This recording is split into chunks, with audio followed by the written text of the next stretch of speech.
this morning. Beautiful day out there. Beautiful day in here. To study about God's creation a little bit, then we're going to worship God. We're looking forward to that. Glad that you chose to come out here this morning. Be with us. So before we begin, let's have a word of prayer. Heavenly Father, we are so grateful for this day. Thankful for beautiful sunshine that we have to enjoy. We're thankful for all of your creation. That you'll be with us as we study about your creation. We will strive to gain a greater appreciation of your wisdom, your power, your love.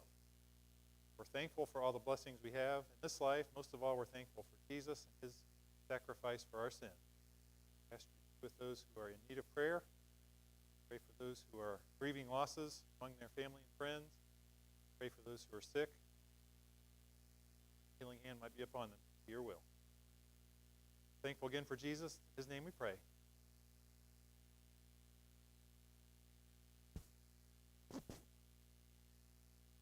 All right, so we're continuing our study of Christian evidences. Uh-oh. Okay, just should have checked this before.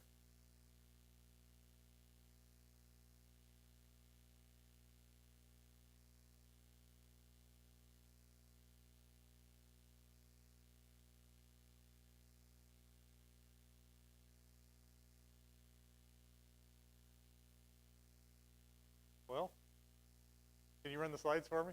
Okay, great.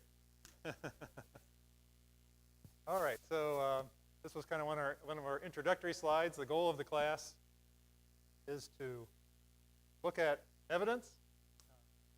Biblical faith is not a leap in the dark, as some say. It's a faith that's based on evidence. So the goal of the class was to look at evidence that's in the Bible, but also to look at evidence that we see in the world around us. From science, we're going to be looking later at history and archaeology and things like that. We're going to see that all these things point towards God as the creator of our universe, of our earth, of us. So we just want to draw a logical conclusion, just like we're told in 1 Thessalonians 5:21. Test all things, hold fast what is good. Okay, go ahead. Next slide.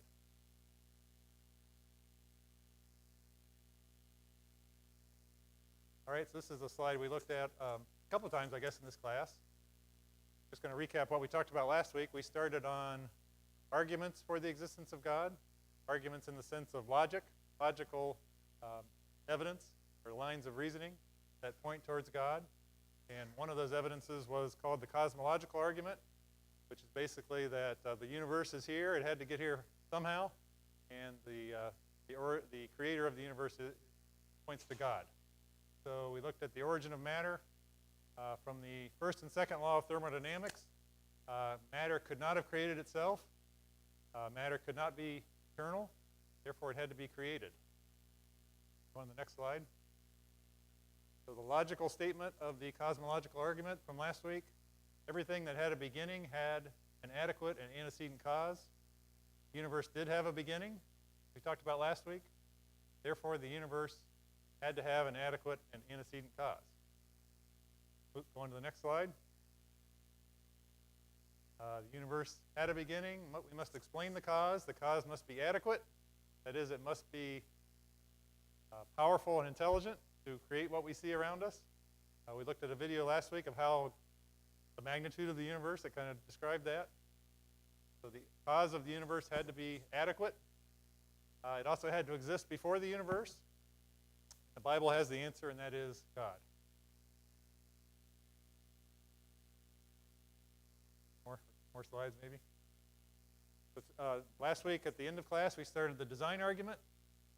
And stating the design argument, if the universe or the human body or nature exhibit purposeful design, there must have been a designer.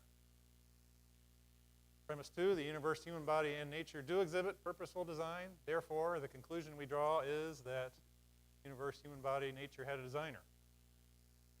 Last week we talked about the universe. Before I get into that, just mentioned this last week, but this is an argument that was developed by William Paley. It's a very famous argument that's referred to in a lot of debates.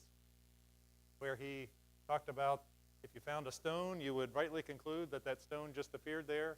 But if you found a watch while you were out walking around, you would conclude that there was evidence that someone made that watch.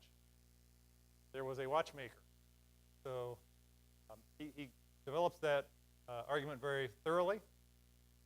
Goes through a lot of different lines of reasoning to point that the evidences of nature are much greater than just a watch. Evidences in our human body, evidence in the watchmaker, points to there being a creator. One more slide. More slide. So again, last week we talked about how Earth was made perfectly for us. In a solar system with the right kind of star, according to the sun, of course. We're just the right distance from that star. We're at an angle of orbit that keeps us getting too close or too far away from that star. More slide. We have the correct spin rate, the correct tilt. We have the correct distance from our moon to have tides. We have the right amount of water. We have the right amount of atmospheric condition, that is oxygen and carbon dioxide. Especially for the plants, they need that carbon dioxide. Gravitational force that's suited just for our bodies. That's all makes up the anthropic principle, is what that's called. Basically that the Earth exhibits design, that it was designed just for us. I've also seen it called the Goldilocks principle. Probably know what I'm referring to there. We're not too hot, not too cold, we're just right. All these things on the Earth have that same feeling, so that everything is just right, as if it were designed, just because it was designed, just for us. Okay, go ahead. Perfectly designed for us. Now we're going to move into the human body. Go to the next slide. The heavens declare the glory of God, and the firmament shows his handiwork. So that's the Bible, psalmist in Psalm 19, pointing us to the design argument from the universe. Okay, design in the human body. So I'm not an anatomy expert or science expert, just kind of relating what I have seen and studied. So some of you may have some more insights on this than I do. If you do, please feel free to share them. But I'm just going to go through a few of the systems of our body that point towards design. We could probably go on and on and on with different parts of our body. Just as an overview, a lot of the subsystems that we look at in our body are very interesting, I guess. You know, they show design just among themselves if you look at just one subsystem. But then when you put them all together, they all interact to get the functions that we see working in our bodies. Really amazing. An amazing, our bodies are an amazing design. It's hard to imagine how someone could not see that and just look at their own bodies. You go to the next slide.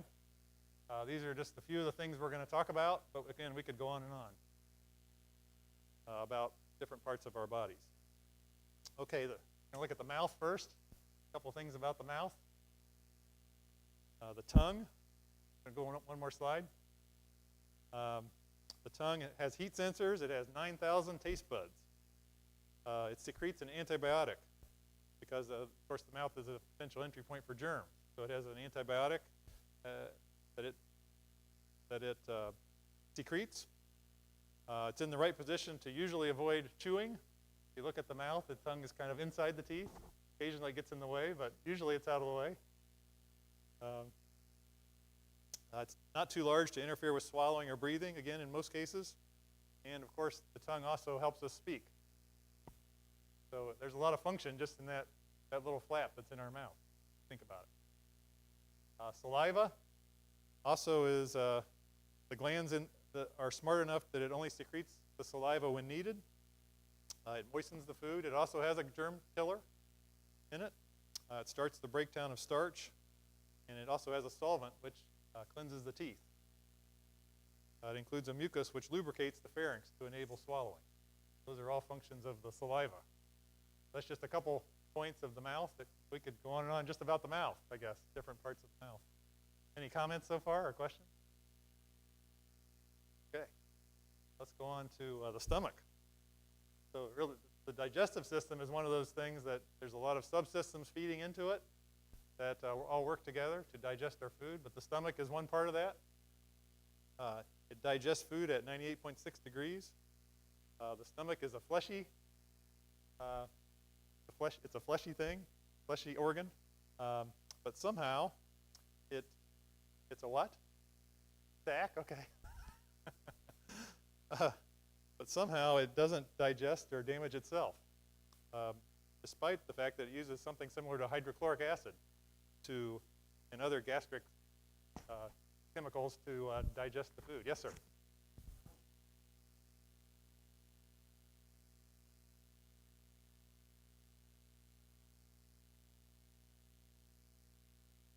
Wow, amazing. Was able to, doctor said it could, what's in the stomach could eat up the glass. That's what you said, right? I'm going to repeat that in case you didn't hear. Very strong chemicals, for sure. But somehow it doesn't damage itself because it has a wall that prevents it from damaging itself. See, I lost my spot. So special cells only in the stomach are impermeable on one side, and they're constantly being replenished. The entire wall is replaced every 3 days. Of course, as you would expect, the chemicals like the hydrochloric acid are carefully controlled so that too much doesn't get into the stomach at one time, cause damage. So that's the stomach. Pretty amazing organ. Think about it. The liver. So the next one, yes. It's the largest glandular organ in the body. It performs an estimated 500 different functions, described as the body's chemical factory. It includes the detoxification of blood, so it filters the equivalent of 23 milk trucks worth of blood every year. It also secretes a lot of proteins and other chemicals that are used in the digestion process, including bile to help with digestion of fats. It also produces hormones, and it stores nutrients, among other things. 500 total functions it has designed into it. Go to the ear. So, of course, the ear allows us to hear, the auditory system. I wasn't going to go into that so much because we're more familiar with that, but it also performs other functions.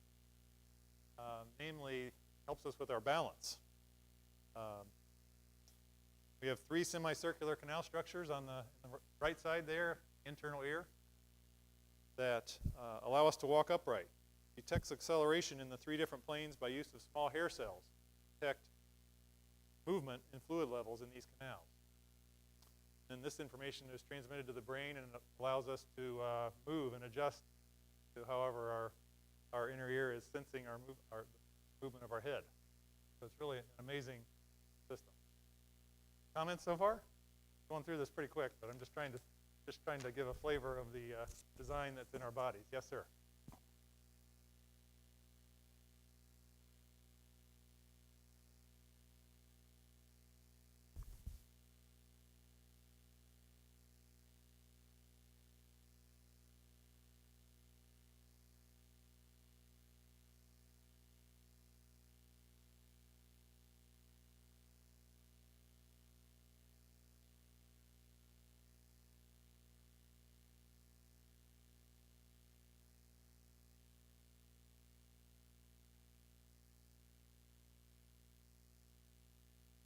All right.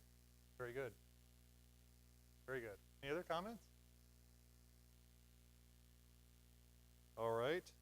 We're going to go on to the circulatory system. It's another marvelous system. Does amazing things. Multiple functions suggest design. It carries oxygen to the cells through the body and our arteries. Carries the deoxygenated blood back in veins. Delivers nutrients. Delivers hormones. Picks up the waste and delivers it.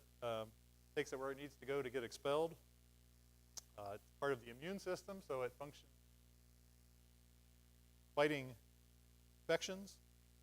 It's just under the skin, carrying out all these functions. We have the heart, which kind of drives the whole the blood throughout the body. It's about the size of a fist. It's protected by a cage of bones. Beats about 100,000 times a day. Pumps 1,800 gallons of blood per day. And there's a little node that gives an electrical signal to tell it to beat about every 0.8 seconds. Just think about how difficult it was for scientists to create something that would perform some of the basic functions. They were trying to do an artificial heart. That's just amazing. The blood temperature is regulated by a thermostat in the brain, which modifies the constriction in the vessels based on the temperature to adjust. Network of veins, arteries, and capillaries are believed to be somewhere around 60,000 miles long if they were laid end to end, possibly even longer. Think about, talked about irreducible complexity in one of our previous classes as an evidence against evolution. Certainly the circulatory system is one of those systems that is not, is irreducibly complex. That means that it couldn't just develop step by step. It had to be all there at once for it to work. It had to have a heart and these 60,000 miles of blood vessels all working together all at the same time. So it shows that there's no way that that could have evolved. Comments or questions so far?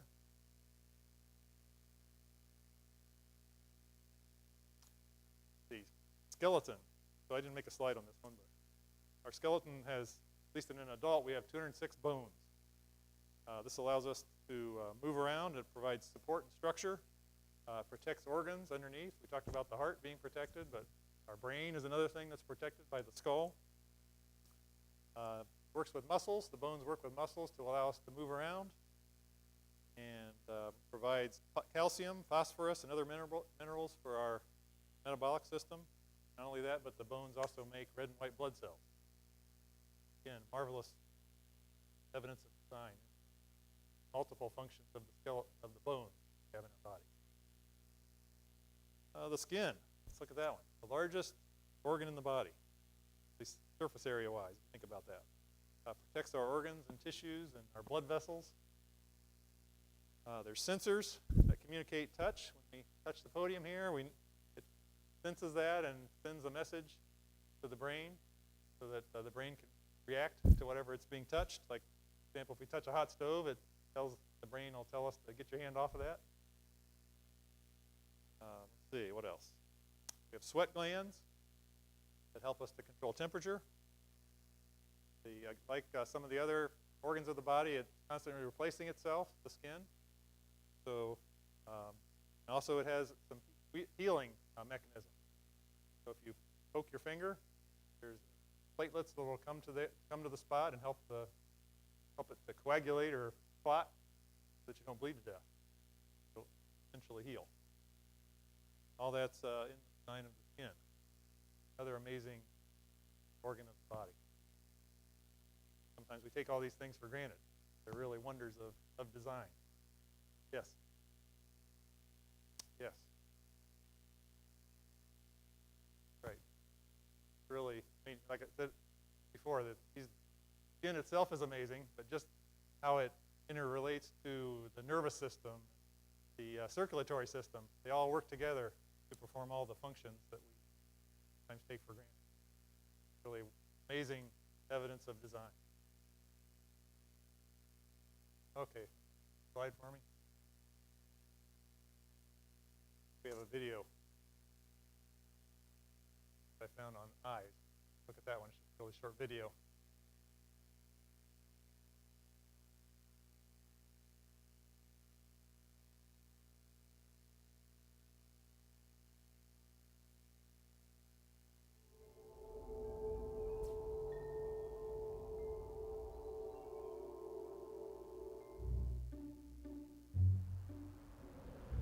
The human eye is a marvel of design, much like a video camera, but far more advanced and versatile. Like some cameras, the eye is autofocusing. To do this, man-made cameras have to move the whole lens, but our eye changes the shape of its lens. Like a camera, the eye bends incoming light and creates an image inside the eye. But unlike cameras, the eye also sharpens the image along the edges. Similar to some cameras, the eye automatically adjusts to brightness, so we can see day or night. In fact, in dark conditions, the eye increases its sensitivity to light up to 100,000 times. Eyes are much more sophisticated than cameras. They convert the light image into electrochemical signals, which are sent immediately to a brain that processes the images and makes necessary adjustments. Many other aspects of the eye surpass anything humans can design. Eyes are self-cleaning, self-lubricating, and self-repairing. Even more marvelous, eyes are built automatically in the womb. No camera can repair or build itself. Evidence of design appears in all types of animals. Each eye seems specially designed for its environment, whether an eagle in flight or a fish in the sea. For example, owls have a special surface in the back of their eye which reflects light back through the retina. It helps them to see better in the dark. Flies have another design, a compound eye which helps them to detect the slightest motion. Such diverse yet exquisitely designed eyes show the handiwork of our Lord.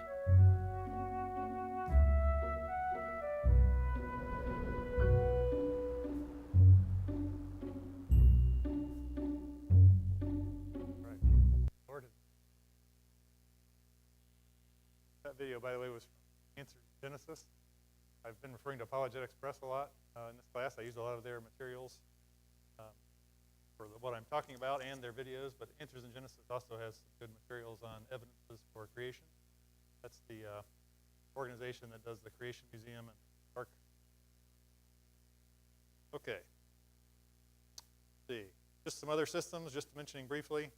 The digestive system, I think I alluded to that earlier, but really, again, all those subsystems that work together, take in the food, pull the nutrients out of the food that are needed and get them to the right place in the body.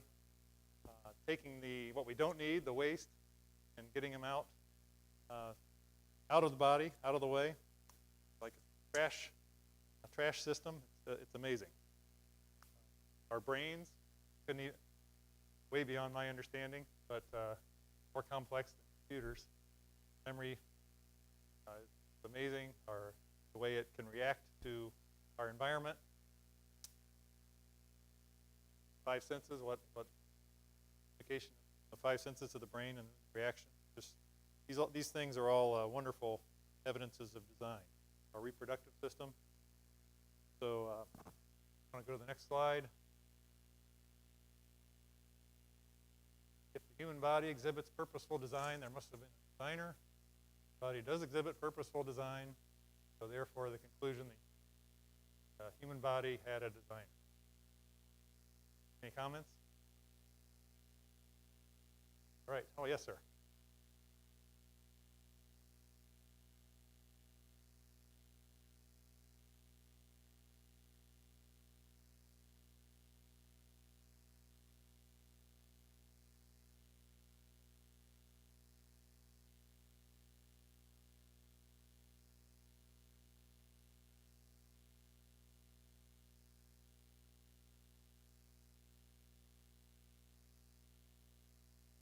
Right.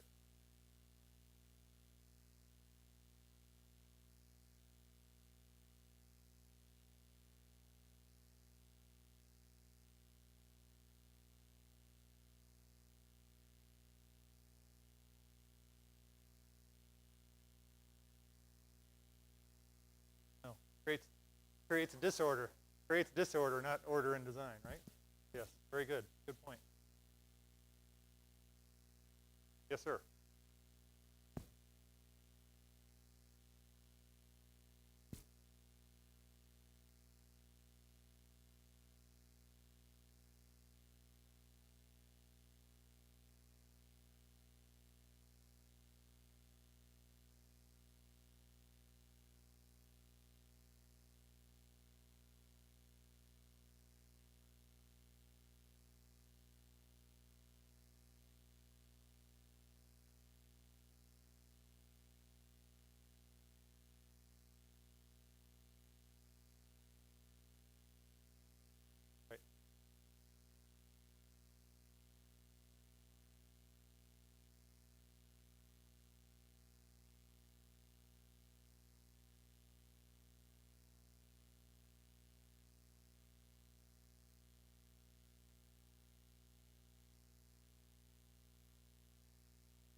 That's right. Good point. Very good. Any other comments? All right, so now we're going to move to the animal kingdom. We're going to look at some wonders of God's creation in the animal kingdom. Oh, I forgot the scripture reading from Psalm 139, 13 through 16. Again, this is just pointing us to the design argument from our human bodies. For you formed my inward parts, covered me in my mother's womb. I will praise you, for I am fearfully and wonderfully made. Marvelous are your works. That my soul knows very well. The frame was not hidden from you when I was made in secret, skillfully wrought in the lowest parts of the earth. Your eyes saw my substance, being yet unformed. In your book they are all were written. Days fashioned, and as yet there were none of them. The psalmist is pointing us towards the design argument we see in our own bodies. Okay, now we'll move on to nature. All right, so we're just going to look at, again, this is there's a variety of things we could look at. We could go on all day looking at different animals. Picked a few of them that we will talk about. First few are from the bird kingdom. So looking at the hummingbird. They have a 50 times faster metabolism than humans. Their heart beats at 1,200 beats per minute. They're flying around. Therefore, they have to eat constantly, minimum every 10 minutes. So at night, their metabolism drops to 15 times less so that they don't starve while they're sleeping. But really what's maybe most unique about the hummingbird is their wings. They are small and rigid. They are able to flap 50 times per second for normal maneuvers and a lot faster than that when they're accelerating. Their wing muscles make up about half of their weight. But unlike other birds that flap up and down, they have wings that go back and forth so that they can generate lift. Picture that, like the one that's flying there. They're trying to eat. Their shoulders are flexible to allow them to maneuver the wings in almost any direction, including a figure-8 pattern. And they are hovering. You often see them when they're eating nectar or eating out of your bird feeder on your porch. Similar to the way a helicopter hovers. They also have a long beak to allow them to extract the nectar and a long tongue with curled edges that allow it to hold the nectar to eat. That's the hummingbird. A few aspects of the hummingbird. The toucan is the next one. Let's see. So engineers marvel at the beak of the toucan because it's very lightweight and yet very strong. Quote from National Geographic: surface is made of keratin, the same material in fingernails and hair, but the outer layer isn't a solid structure.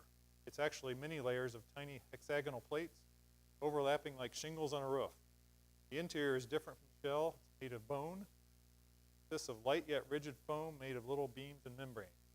Some of the areas of the beak are hollow. Later in the article, the author says, ingeniously designed. Woodpecker. Woodpecker has unique feet, two toes pointing forward, two pointing backward, like an X shape. It has a strong tail feather, you see in the bottom of the picture there, which allows it to walk up the tree. It can peck a tree 20 to 25 times per second. That rat-a-tat-tat you hear when they're in the woods, when they're trying to get insects out of the trees. Estimated 8,000 to 12,000 times per day. Force is up to 1,000 times gravity.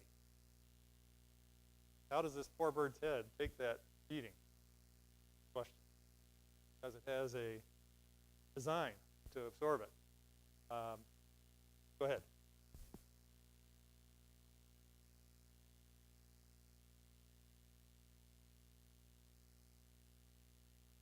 It does. Great. So first off, the skull has the thickest bone per body weight of any creature. The beak is separated by a small spongy.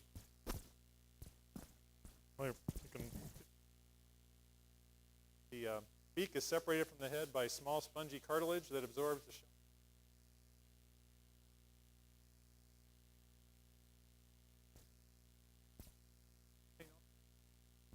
Yeah. Okay. Try again. So if evolution were true, why would a woodpecker develop these characteristics? Or how? How or why would a woodpecker develop these characteristics? There's easier ways to get your food than beating your head against a tree. Yes, sir.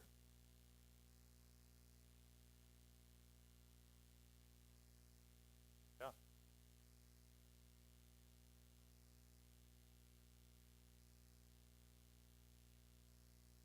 Yep.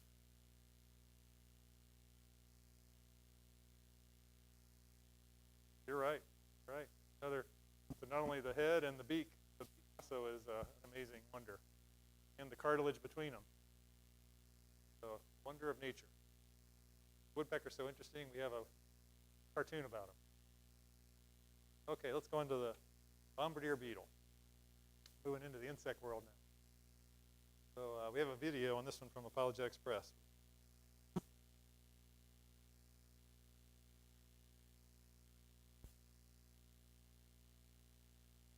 Every 10 species of insects are beetles, including click beetles, dung beetles, rhinoceros beetles, ladybugs, boll weevils, and my favorite, lightning bugs, or as some people call them, fireflies. Those little guys have built-in bioluminescent flashlights. How cool is that? In one sense, beetles are a common bug. That is, they're commonly seen creatures. But don't think of them as unremarkable animals.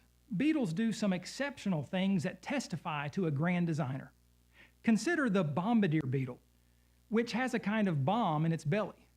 The bombardier beetle doesn't have explosives tied to its back. It doesn't carry around a miniature stick of dynamite. Its insides are not full of nitroglycerin. No, this little bug has tiny glands inside its body that produce two harmless chemicals known as hydroquinones and the more familiar hydrogen peroxide. The bombardier beetle secretes these chemicals into a kind of holding area or storage tank. Then, if the beetle senses danger and is agitated by an attacker, it quickly moves the chemicals from its storage tank into yet another chamber, which could be called the explosion chamber. The beetle secretes special catalyst enzymes into the once harmless chemical mixture, making a toxic spray that reaches 212 degrees Fahrenheit, or 100 degrees Celsius. That's right, the temperature at which water boils.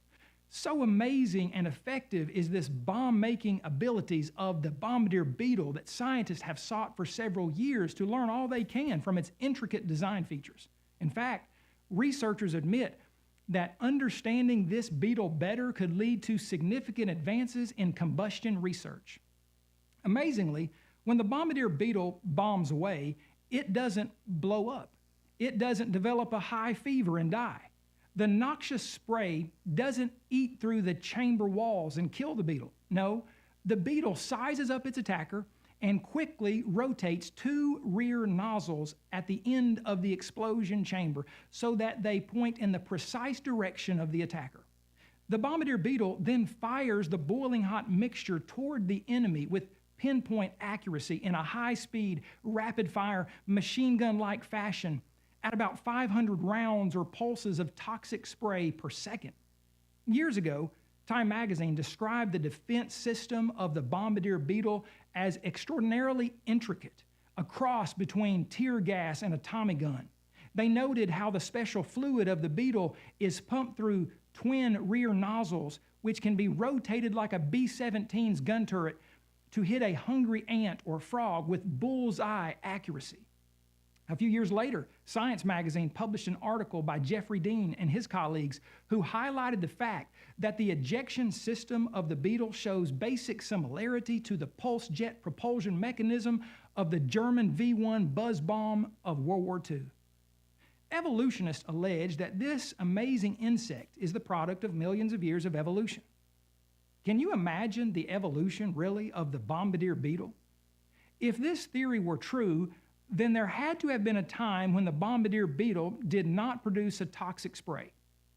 There had to have been a time when it did not store a 212-degree mixture. There had to have been a time when it had never shot anything out of its back end as hot as boiling water. If so, what would have happened the first time the beetle somehow mixed a boiling hot solution without already having a storage tank in place that could withstand such temperatures? What would have happened the first time this beetle ever blew a bomb out of its back end? Why did the beetle not blow up the first time it ever created a bomb? Do you really think that the bombardier beetle just evolved by chance over millions of years? Or does common sense not call for a creator who made this incredible insect with all of its necessary parts in place at the same time at creation?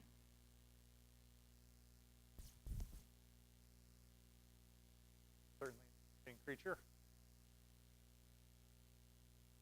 Eric Lyons pointed out, hard to no way to imagine that capability could have evolved, because it would have just while it was evolving, the creature would not have made it through it. All right, let's look at a couple mammals. Elephant, largest land animal we have today. The elephant's trunk is a uniquely designed organ for multiple functions. It has thousands of muscles, some running up and down the trunk, some radially around the trunk. The trunk can lift up to 3 times its weight. Pretty strong. It can be used as a snorkel when it swims. The elephant swims. It can use it like a straw, drinking from the lake. It can also grab some food with it. You might have seen that at the zoo. Grab some straw or whatever they're eating, like a fork. Or it can be used as a weapon. See elephants fighting each other or fighting off some other animal. The trunk is a weapon. So again, the trunk is a good evidence of design. Giraffe. They're a beautiful creature.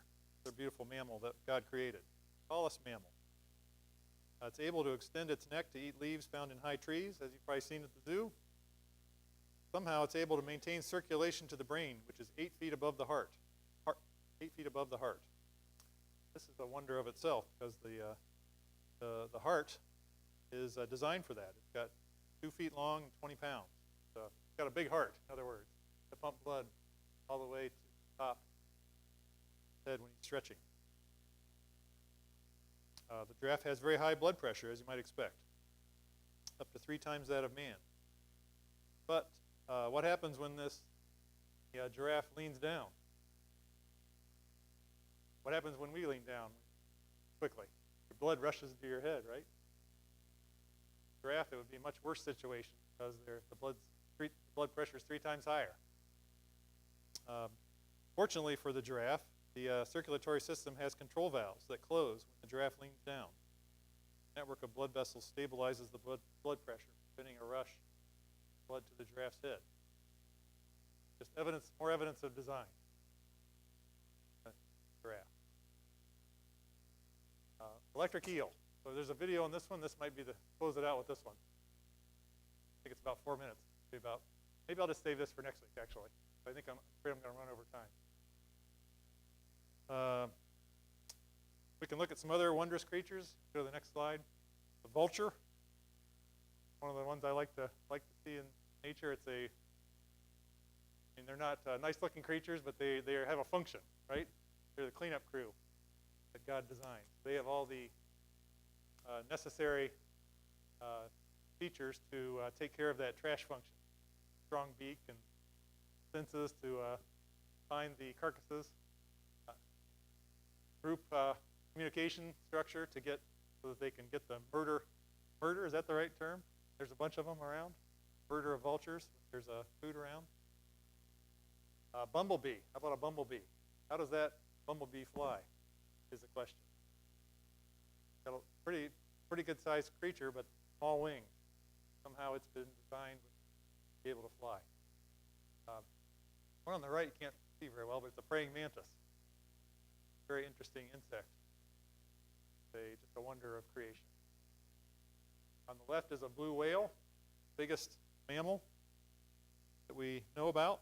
98 feet long, 199 tons, roughly. Jellyfish, interesting sea creature. Just showing the plethora, I guess, of designs that we see around us that are showcasing God's sense of humor, maybe in some cases, or his wisdom, creating a diversity of creatures for us to look at. So one more slide. Dinosaurs. talked about those in a previous class, but certainly that's a wonder of God's creation as well. One of my favorites in the middle there, see at a zoo, is a Komodo dragon. Very fierce creature. Don't look that mean zoo behind the wall, but they are a fierce creature, and they can run fast. And just another different creature that God created. Anteater, right. Designed with that nose to reach into crevices to find ants and other bugs. We saw one of those at the Ark encounter. Very interesting creature. A porcupine, a unique designed creature from God. We shoot his quills out for protection. That bombardier beetle we know. So, just a sampling of the creatures that God created, evidence of his. Take a look at the electric eel next week, and we'll plan to start talking about the inspiration of the Bible, evidence of the inspiration of the Bible.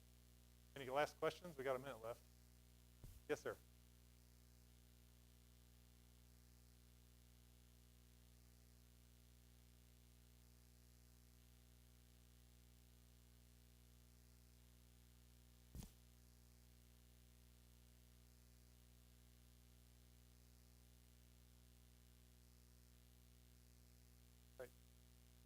Distance to God. Anything else? All right. Oh, yes, sir.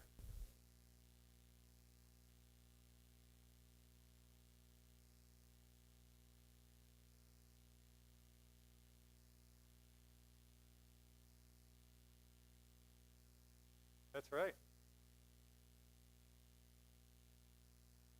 Right, very good.